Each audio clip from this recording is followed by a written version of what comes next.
Assalamualaikum warahmatullahi wabarakatuh. Salam sejahtera untuk kita semuanya.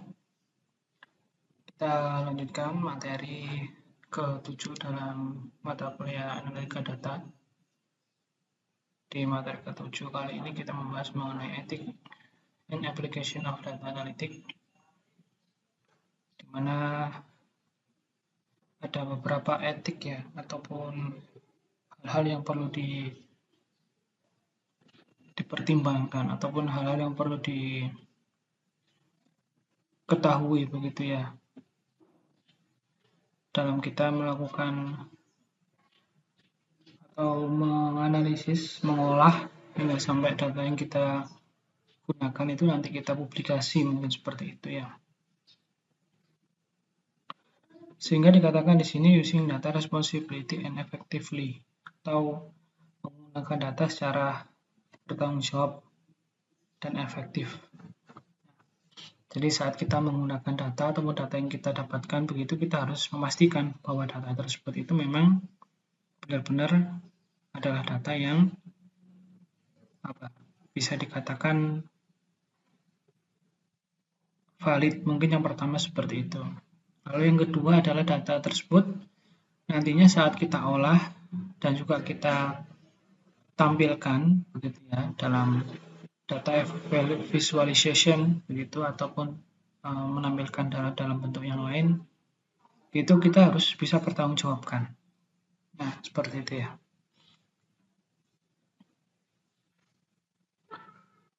Oke, di pertemuan kali ini ya, ethic and real world use, atau dalam konteks ini tadi adalah ethic and application data analytics gitu. Dimana hal-hal etis yang perlu diketahui ataupun hal etis yang perlu kita pertimbangkan juga saat kita mengolah data dan menampilkan data tersebut. Di sini dikatakan ethics doing analytic responsibly, atau melakukan analisis secara bertanggung jawab gitu. Jadi kalau kita mempunyai suatu data yang mana data tersebut ada data-data mungkin yang sifatnya sensitif ataupun data-data pribadi mungkin gitu ya. Nah, seperti nama, alamat dan sebagainya begitu. Ini memang itu adalah data yang mungkin nantinya akan kita olah, sehingga kita harus bisa mempertanggungjawabkan begitu ya.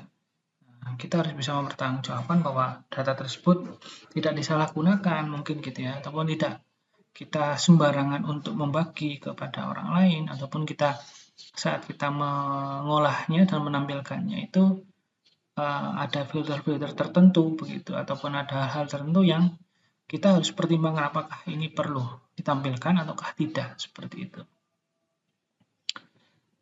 Where analytics help, ya di aplikasinya di mana analisis membantu begitu, yang mana tujuannya adalah bersikap etis dan impactful ataupun berdampak.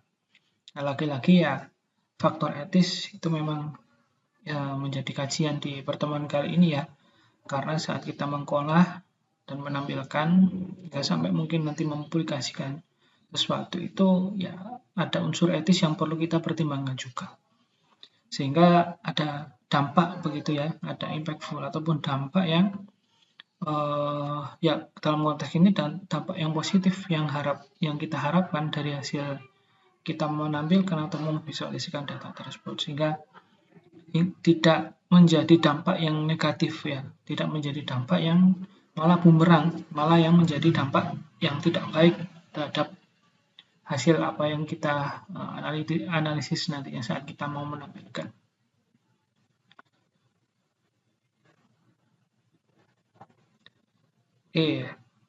Data affect people, privacy, fairness. Nah, gitu ya. Data mempengaruhi orang, di mana ada privasi di dalamnya, ada suatu bentuk fairness atau suatu bentuk keadilan yang dipertaruhkan, gitu ya. Jadi dikatakan stakes atau taruhannya begitu. Saat kita mengolah ataupun menampilkan hingga sampai mempublikasikan suatu data yang sedang kita analisis nantinya, itu kalau datanya itu adalah data yang berhubungan dengan people, di dalamnya akan ada privacy, gitu ya. Hingga sampai suatu bentuk keadilan. Artinya ada beberapa hal kalau seumpama data seseorang itu sampai terpublikasi tanpa ada persetujuan mungkin ya, ataupun hal-hal yang tertentu yang si people tadi ataupun si orang tadi tidak menghendaki untuk diketahui data pribadinya, mungkin seperti itu ya. Nah kan muncul hal-hal yang nantinya akan menjadi suatu bentuk bumerang bagi kita sebagai orang yang menganalisis ataupun menampilkan datanya, karena berkaitan dengan ya salah satunya di privasi ataupun bentuk keadilan atau fairness dari apa yang ada begitu ya dalam konteks data pribadi seseorang. Lalu misuse can harm, jadi menyalahgunakan dapat merugikan. Nah, misalnya begitu bias, ada bias nih, ataupun leaks atau kebocoran. Nah, gitu ya. Jadi kalau data tersebut bias, ya, ini kan akhirnya kalau kita memotret sesuatu begitu ya, kalau memotret sesuatu, menganalisis data yang kita dari objek yang kita amati begitu ya. Lalu objek tersebut kita amati dan kita analisis tapi bias, artinya tidak sesuai dengan kenyataan yang ada. Lalu saat kita publikasikan, nah ini menjadi kontroversi mungkin seperti itu. Yang sebenarnya itu adalah A, tapi ternyata saat kita analisis, mengambil gambar analisisnya, dia ternyata nggak benar, maka jadi B. Nah, semua seperti itu ya. Sehingga akan menjadi suatu bias. Sehingga muncul kontroversi gitu ya. Nah, muncul kontroversi dan juga perdebatan. Sehingga akan menghasilkan ya, sesuatu yang huru-hara mungkin seperti itu pun ya. Ataupun menghasilkan sesuatu yang keributan dan sebagainya. Nah, sehingga ini berbahaya begitu ya. Ataupun di sini dikatakan juga sampai leaks atau kebocoran. Ya, semua data itu adalah data yang sifatnya pribadi, data yang sifatnya dokumen dokumen yang sifatnya rahasia, mungkin seperti itu ya. Tapi ternyata kok sampai bocor. Sebagai seseorang yang menganalisis dan juga mendapatkan data tersebut, kita bisa sampai mendapatkan tuntutan seperti itu ya. Kalau ini merupakan data yang rahasia, terus ternyata bisa sampai ke tangan kita dan juga sampai kita analisis hingga sampai publikasi, itu malah berbahaya sekali. Sehingga kita harus hati-hati ya saat kita mengolah data, dan juga kita harus ketahui juga bahwa data ini memang benar-benar boleh publikasikan tidak kalau memang kita menganalisisnya sampai publikasi gitu ya. Jangan-jangan bahwa ini adalah data privacy ataupun data-data yang sifatnya rahasia. Apalagi kalau semua rahasia yang sifatnya instansi ataupun negara ataupun perusahaan yang mana ya ini akan menjadi satu hal yang sangat merugikan bagi instansi ataupun negara tersebut begitu ya. Sehingga dikatakan di sini misuse can harm. Jadi penyalahgunaan dapat merugikan begitu. Lalu trust matter in analytics. Jadi kepercayaan penting dalam analitik. Jadi kalau kita mengolah data dalam konteks data, kalau kita bisa menyimpulkan, kita bisa data visualization-nya, kita bisa melakukan analisis, kita bisa memprediksi ke depan dan seterusnya begitu ya. Ini menjadi salah satu hal yang penting bahwa data yang kita olah, kita analisis dan juga kita simpulkan begitu. Itu memang merupakan data yang itu merupakan hal-hal yang dapat dipercaya begitu ya. Jangan sampai bahwa kita mengolah data tersebut, memvisualisasikan hingga sampai mempublikasikannya, itu ada suatu bentuk manipulasi begitu ya, ataupun hal-hal yang merugikan, sehingga tingkat kepercayaan itu menjadi suatu bentuk stake atau taruhannya. Jadi suatu bentuk kepercayaan itu menjadi taruhannya. Sehingga begitu ya, beberapa hal yang dipertaruhkan mulai dari privacy, fairness, lalu penyalahgunaan, hingga sampai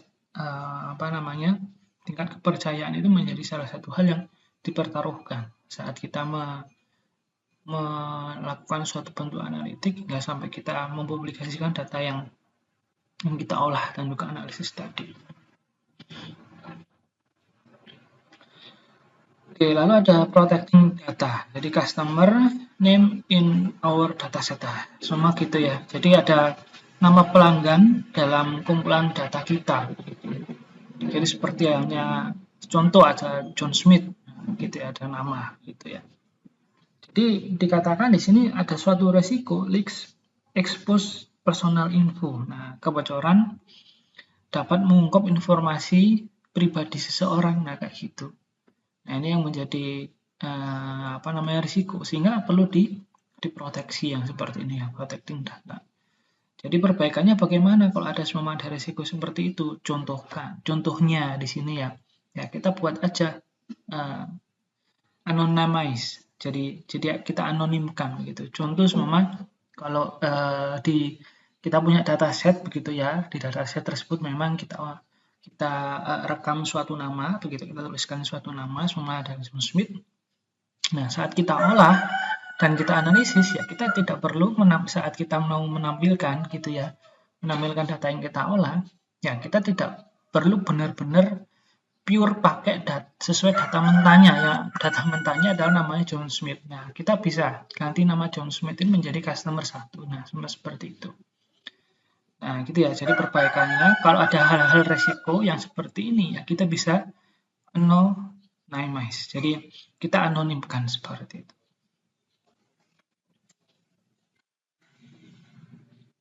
Oke, contoh umpama di penjualan kedai kopi kita ya. Jadi kan ada nama John Smith. Jadi John Smith itu kalau dari data yang kita dapatkan saat kita analisis, ternyata dia itu membeli latte setiap hari gitu ya. John Smith buys lattes daily. Jadi si John Smith ini dia memberi kopi latte itu setiap hari.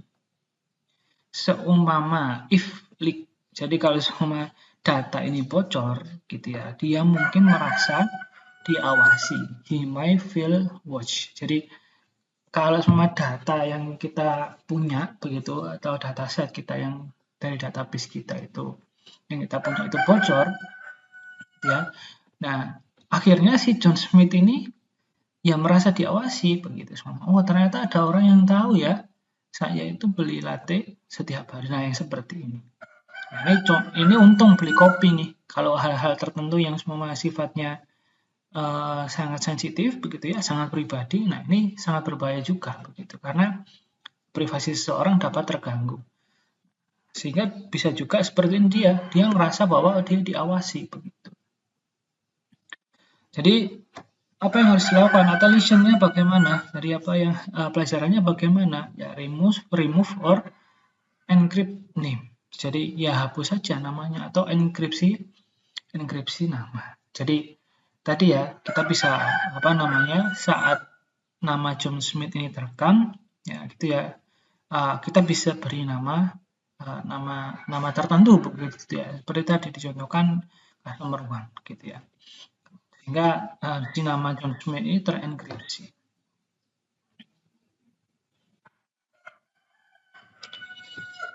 Oke, lalu ada fairness in data. Jadi keadilan begitu ya dalam suatu data, gitu. Yang pertama bias data or model favoring one group. Jadi data atau model yang memihak satu kelompok. Nah, itu nggak boleh. Jadi data itu harus fair. Jadi kalau kita ini dalam konteks kita mengolah, menampilkan ini sampai kita mempublikasikan begitu ya. Kita ya tidak boleh bias Artinya kita tidak boleh, contohnya di sini biasanya adalah dia memihak salah satu grup, sehingga ya ada kecenderungan ataupun ada suatu bentuk sentimen dari grup tertentu begitu, untuk grup tertentu begitu ya, ataupun kita melakukan suatu ketidakjujuran ataupun ketidakseimbangan untuk menilai, ataupun muncul subjektivitas dari diri kita yang keterlaluan begitu ya, sehingga akan menghasilkan suatu bentuk model yang memihak gitu ya untuk grup tertentu. Itu tidak boleh, sehingga dikatakan di sini keadilan. Jadi kalau kita mengolah data ya harus adil, kita harus sebijak mungkin, seobjektif mungkin begitu ya.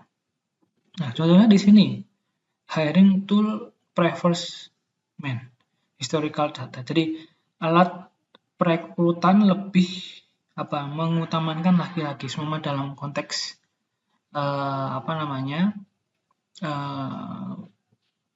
rekrutmen pekerja begitu ya. Jadi si alat untuk merekrut ini begitu ya, ataupun sistem untuk merekrut ini dia prefer ke laki-laki atau mengutamakan laki-laki, dilihat dari data historinya. Nah, ini kan risikonya adalah apa? Risikonya unfair decision, jadi keputusannya itu tidak adil. Nah, jadi nggak boleh yang seperti ini, tidak boleh. Jadi memang keadilan itu kita harus pastikan begitu ya saat kita melakukan pengolahan data, menganalisis sehingga sampai data tersebut kita bisa publikasikan. Selanjutnya coffee shop case. Jadi studi kasus pada kedai kopi yang kita kemarin coba olah gitu ya.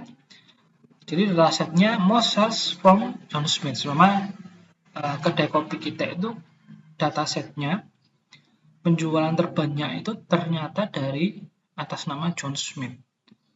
Jadi model may offer predict his purchase. Jadi model mungkin melebih-lebihkan perkiraan pembeliannya. Nah, gitu ya. Fix. Jadi perbaikannya bagaimana? Seimbangkan atau balance data or adjust model. Jadi seimbangkan data atau sesuaikan model. Nah, lalu be honest, jadi jujur saja, kita harus jujur begitu. Share how you got your insight. Jadi bagaimana atau bagikan, maksud saya, bagikan bagaimana Anda memperoleh insight atau wawasan. Don't hide flaws. Jadi jangan sembunyikan kekurangan. Seumpama misalnya data kita kecil, gitu ya. Nah, ya sudah, kalau memang kita punya data yang kecil ataupun data yang tidak mencukupi, ya kita tidak perlu melebih-lebihkan atau tidak perlu menggandakan gitu ya, ataupun tidak perlu sampai memanipulasi data. Ini sangat tidak boleh gitu ya, sehingga kita harus be honest. Jadi kita harus jujur dalam mengolah data, menganalisis data. Lalu build trust with user, jadi membangun kepercayaan dengan penggunanya, ya, dengan pengguna. Jadi kita harus bangun kepercayaan dengan pengguna, karena dengan kejujuran kita, ya, kita harus pure dan kita mengolah data yang kita dapatkan apa adanya, begitu kita analisis, kita tampilkan sesuai dengan apa adanya yang ada, begitu yang kita punya. Ini diharapkan dalam kejujuran yang kita lakukan tadi, ya kita bisa membangun kepercayaan dengan pengguna.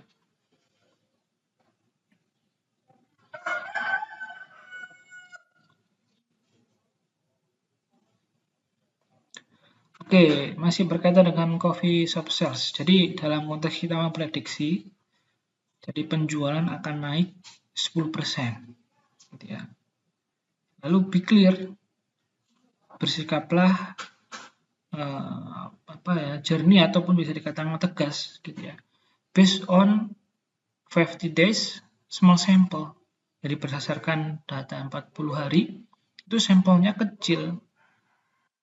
Nah, sehingga kalau begitu kita harus ngapain ya? Avoid over promising. Jadi hindari memberikan janji yang berlebih, gitu ya. Jadi kalau semua dari dari data yang kita dapatkan, kita bisa memprediksi ternyata penjualan kita itu hanya akan naik 10% berdasarkan data 40 hari 40 hari yang ada, begitu ya, 40 hari ke belakang berdasarkan histori. Nah, didapatkan juga bahwa sampelnya memang kecil begitu. Sehingga yang perlu kita lakukan adalah hindari memberikan janji yang berlebih. Kalau memang dalam konteks kita mempunyai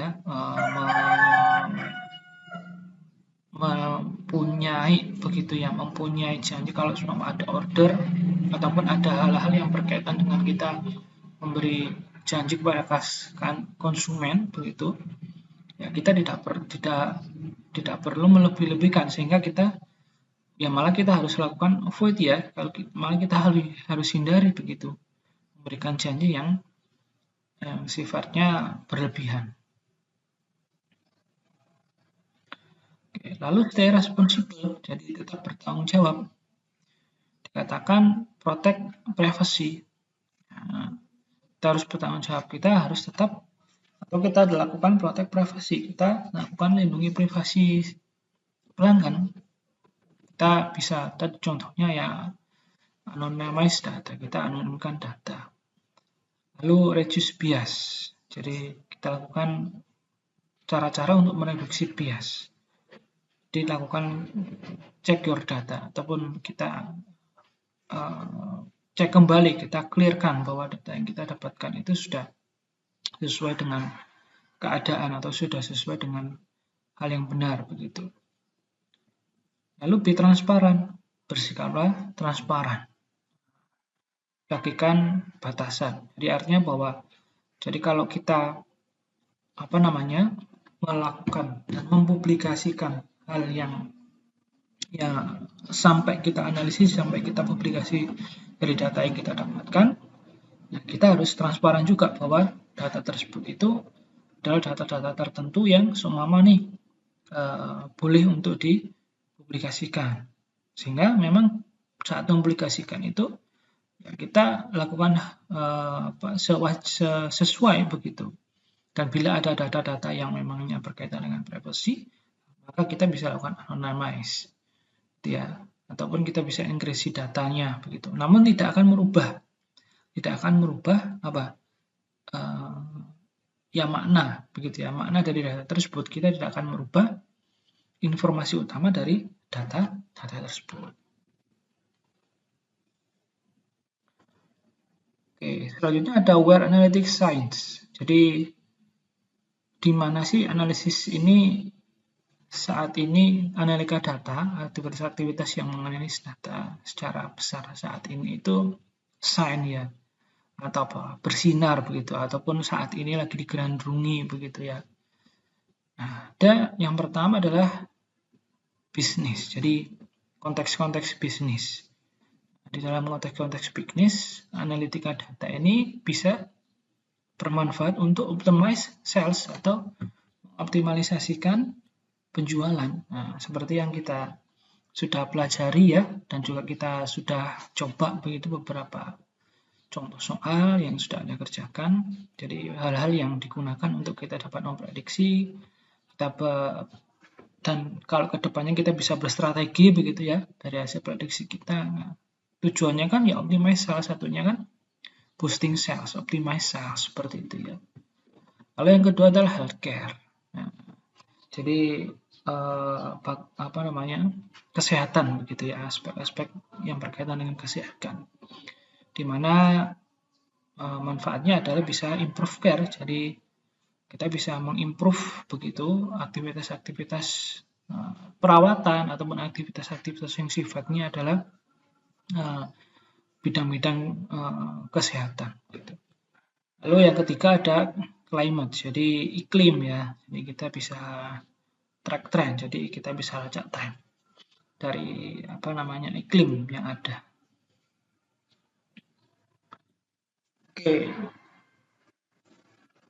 boosting sales, jadi meningkatkan penjualan. Jadi contoh yang ini tadi ya, dalam bisnis kita bisa optimize, kita bisa boosting sales dari apa namanya ke penggunaan data analitik. Gitu ya. Contoh penggunaan data analitik di bidang-bidang tertentu, yang mana tadi dikatakan di sini adalah web analytics science. Jadi saat ini di mana sih bidang analitik itu dia bersinar, atau dalam kata lain adalah sedang digandrungi ataupun sangat bermanfaat begitu ya. Use data to target customer. Jadi gunakan data untuk menargetkan pelanggan. Nah, digunakan untuk apa? Untuk meningkatkan penjualan. Contohnya ya Netflix.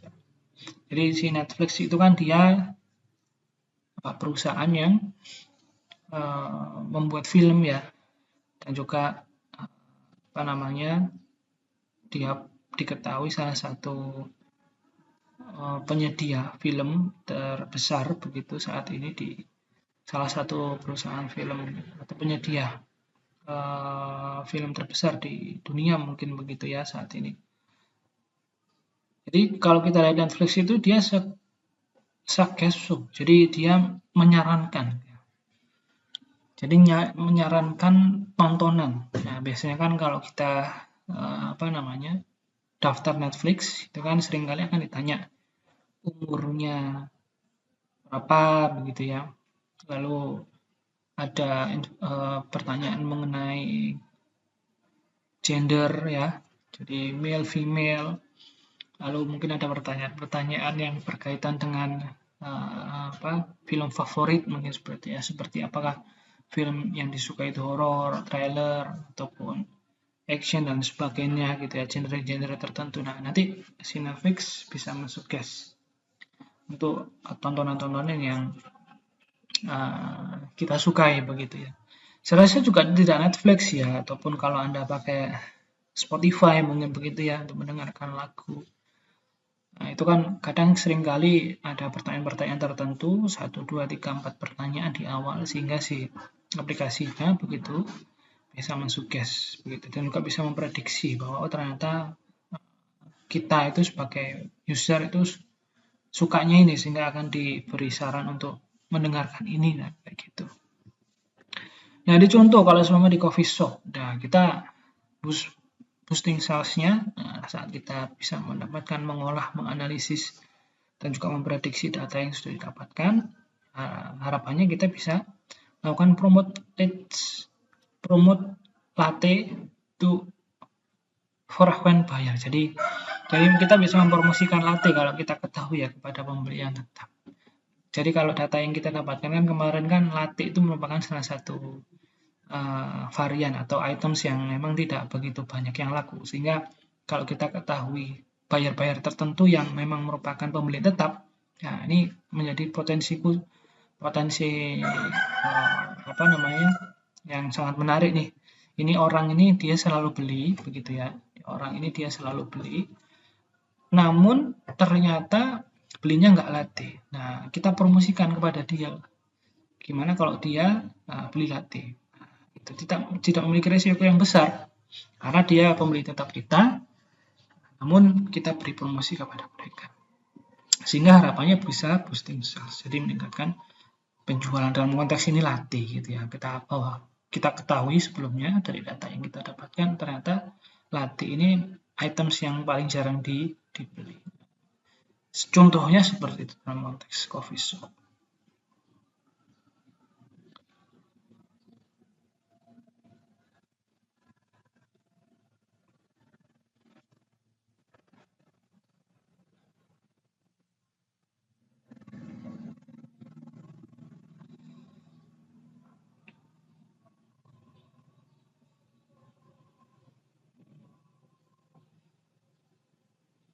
Oke, dicontohkan di sini seumpama ya dalam EDA ya. Jadi dari evaluation data analitik begitu. Jadi dalam konteks EDA ada contoh seumpama nih latte is top seller. Seumpama si latte ini dia produk teralis seumpama begitu ya. Bagaimana actionnya, kalau sama contohnya seperti ini, ya, offer latte diskon on slow days. Jadi tawarkan diskon latte pada hari-hari yang slow days. Nah, gitu ya, hari-hari yang sepi. Nah, seumpama maka di sini tadi ada latte, contohnya gitu ya. Jadi latte itu merupakan yang sepi. Tapi kalau yang di sini, Soma latte itu adalah top seller. Kita ketahui juga bahwa ada hari-hari tertentu itu slow days. Jadi hari-hari tertentu itu sepi pembeli. Nah, ya sudah, karena latte ini menjadi favorit. Bila begitu, nah kita diskon saja di hari-hari yang sepi tadi. Sama di hari Rabu Kamis, begitu ya. Rabu Kamis ini hari-hari sepi nih, jarang orang beli, sama gitu ya dari data yang kita dapatkan. Dan kita ketahui bahwa si latte punya kita merupakan top seller. Nah, bila begitu, karena ini menjadi top seller, ya diskon aja deh. Biar bisa menarik perhatian orang, biar bisa membuat boosting sales begitu ya, meningkatkan penjualan. Kita diskon di hari-hari sepi. Nah, bisa juga seperti itu ya, dari strategi yang bisa dilakukan. Oke, selanjutnya ada saving the planet begitu ya. Jadi menyelamatkan ya planet bumi kita begitu. Kita ketahui bahwa temperatur suhu bumi dari periode ke periode naik begitu, yang mana ada isu kerusakan lingkungan, emisi dan sebagainya begitu ya. Kita ketahui bahwa kalau kita bisa mendapatkan dan bisa mengolah data dari dataset yang berkaitan dengan environment ataupun berkaitan dengan ini tadi ya, climate begitu, itu menjadi salah satu hal yang bisa dikatakan untuk saving the planet. Dia track temperatur emission begitu, menyelamatkan planet dengan cara melacak suhu dan juga emisi. Contohnya memprediksi risiko banjir, ya predict flood risk. Jadi dia bisa memprediksi risiko banjir. Lalu di coffee shop, semua gitu ya, di konteks kedai kopi, source sustainable bean, jadi mencari biji kopi yang berkelanjutan. Nah, seperti itu. Arah-arah topik yang mengarah ke saving the planet.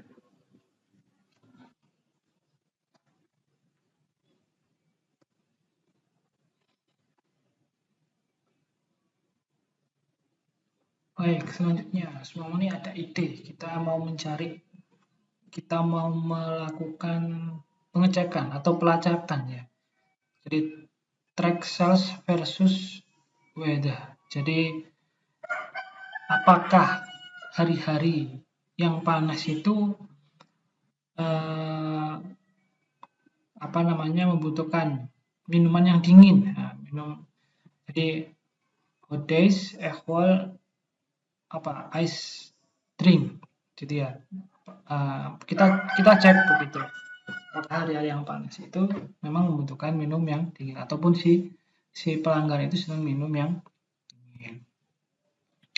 Jadi kita dapat gunakan use analytic for eco-friendly choice. Jadi ke depan kita bisa gunakan analitik untuk memilih yang eco-friendly choice. Jadi pilihan yang ramah lingkungan begitu. Jadi dari ide kita, dari hal-hal yang kita ketahui, ternyata benar nih, orang-orang pada waktu musim-musim ataupun hari-hari yang panas, begitu pada cuaca yang panas, itu suka minuman-minuman yang sifatnya dingin. Sehingga diketahui bahwa sales yang tinggi adalah minuman-minuman yang dingin. Nah, saat kita ketahui bahwa minuman-minuman yang dingin, maka kita bisa gunakan suatu hal itu untuk dapat eco-friendly choice, untuk memilih hal-hal yang kita perlu ataupun hal-hal yang ramah lingkungan begitu ya. Oke, lalu di sini ada optimize inventory staffing. Nah, lalu example atau contohnya predict by days. Jadi coffee shop-nya, nah dia berdasarkan stok based on prediction. Jadi masih berkaitan dengan yang sebelumnya tadi ya. Jadi kalau kita ketahui dari hal tersebut, Nah, kita mainkan inventory-nya. Jadi stok kita mainkan, staff kita gitu ya, kepegawaian kita sesuaikan. Contohnya di dalam prediksi hari-hari yang sibuk. Jadi coffee shop-nya atau kedai kopinya stok based on prediction. Jadi stoknya berbasis dari prediksi yang ada. Hal ini yang berkaitan dengan manfaat saat kita dapat memprediksi ya dari data yang kita dapatkan begitu. Pastinya adalah data-data yang sifatnya historical ataupun data-data yang real time yang mungkin kita bisa capture dan juga kita bisa olah secara langsung. Kita bisa dapat gunakan untuk mengoptimasikan sesuatu seperti dicontohkan di sini optimasi inventory, staffing begitu ya, dan juga stok dan hal-hal yang lain. Itu kurang lebih manfaat dari kegunaan kita yang berkaitan dengan mengolah, lalu menganalisis, memprediksi data-data yang sifatnya